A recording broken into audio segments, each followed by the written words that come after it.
Now, for the folks that are using soil and they are growing organically, right? They only have organic inputs were added to the soil on that previous grow cycle, and they want to reuse that soil for their next grow cycle. How would you go about reusing that soil?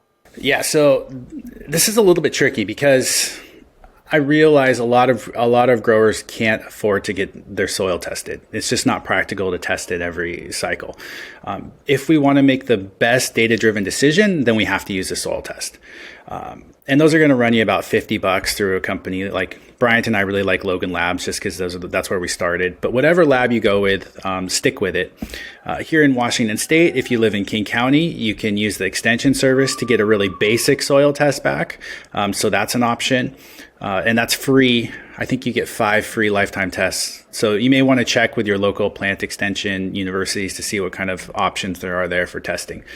But if testing's off the table, then what I like to do is I like to look at the plant and see what sorts of things am I able to tell from my last cycle. So did the plant have any deficiencies? Did it have any toxicities that were visually available for me to see?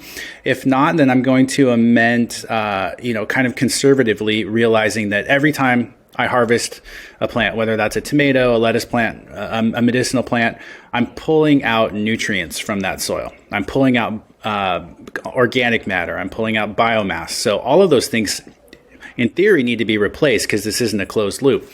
So I'm going to probably add back in maybe a little bit of compost. I'm going to add in some more nitrogen and a little bit more phosphorus, things that may have been leached out or consumed more rapidly. Potassium is another one that is fairly mobile. So we want to make sure to put those back in low levels to at least maintain sufficiency in that soil. This clip is brought to you by AC Infinity. Use discount code MrGrow at 15 to save on any of their products.